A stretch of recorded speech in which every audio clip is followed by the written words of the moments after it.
Okay, good morning, ladies and gentlemen. I'll be replacing the garage remote control, the battery. I think it's not low, but it's a little bit low. So what I will be doing, guys, is that I will try to pry this one. Okay, I got two. So upon prying up, what comes out is actually this one inside here. And this is where we place the new button battery. The new button battery is actually this one here. Okay.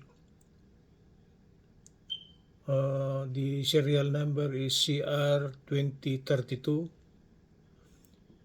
This should be the positive side. This should be the negative side. Okay.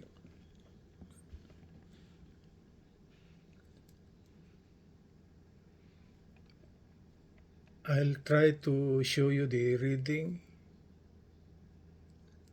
The reading of this one here is 3.196. Could I show that on the camera?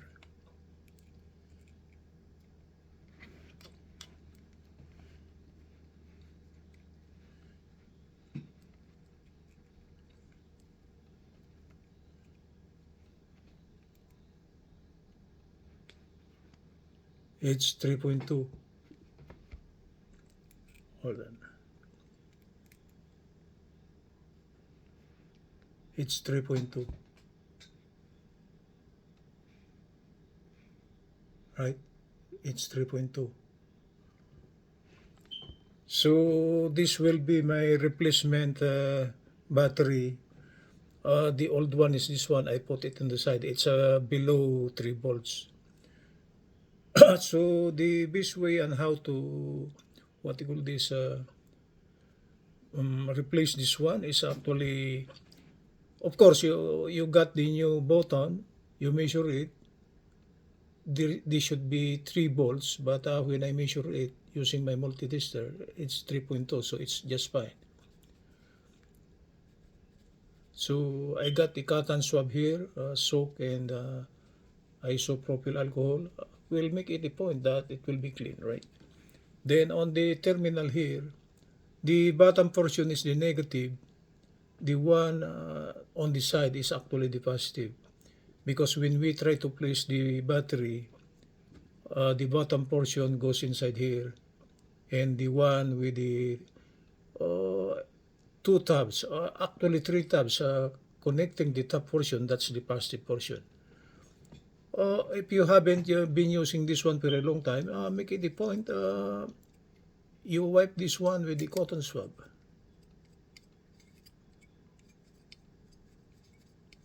Okay? It doesn't hurt. Because sometimes if you even cannot see the oxidation of the terminals, uh, if you cannot see it, at least if you have been using it for a long time, it doesn't hurt if you try to wipe this one with the cotton swab soaked with isopropyl alcohol. Okay? Then to replace this one, just insert this one here.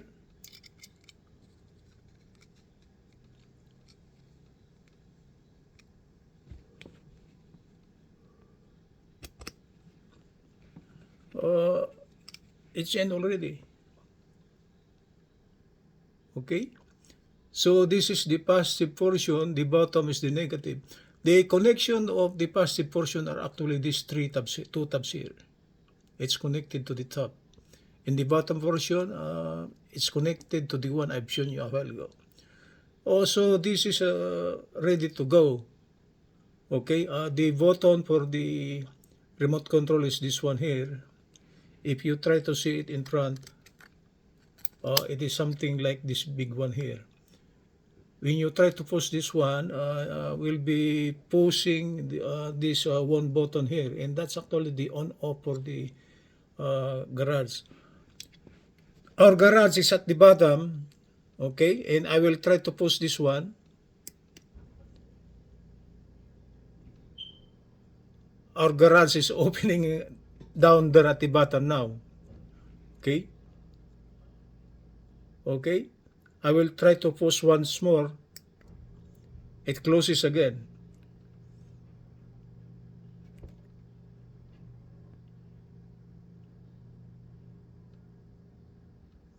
Okay, so this works fine now. So the only problem now here is to bring back this front portion and the bottom portion. Okay,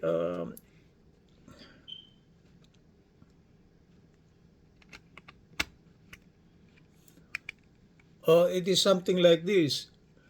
uh, it's just like a male and female, what do you call this, connection, right? So you just push this one here and push this one here, and it's on already.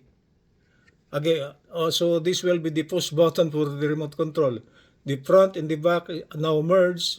Okay, they try to meet each other because they were perfectly designed to meet each other when you try to push it.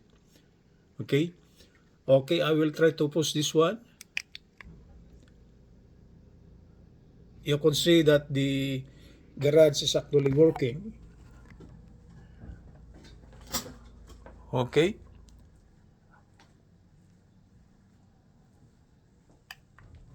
One more time. So even though I am here at home, I could activate our garage by using this remote control because this is actually the remote control for the garage. I'm going down. I would like to show you that the garage is now open and closed by using the remote control. Okay, after replacing the button battery because it's old already.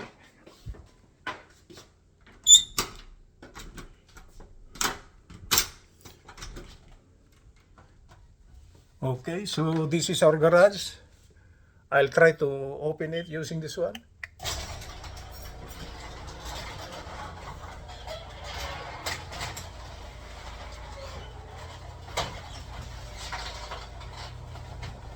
It's working, right? I'll try to open it. I close it.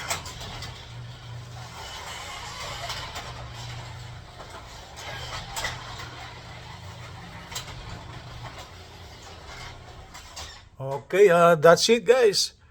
That's how to, what they call this, replace the battery of the garage remote control using the so-called button battery. But make it a point that you wipe the terminals with the cotton swab, submerge with the so-called isopropyl alcohol to eliminate that oxidation, and that oxidation actually it offers a high current to the battery, and sometimes even if we keep forcing it, if the oxidation is too much, the current could not go to the remote control. So to make sure that the remote control works with the new battery, okay, wipe the terminals of the remote control with the cotton swab submerged with isopropyl alcohol. Okay, good morning from Los Angeles. This is Professor David J.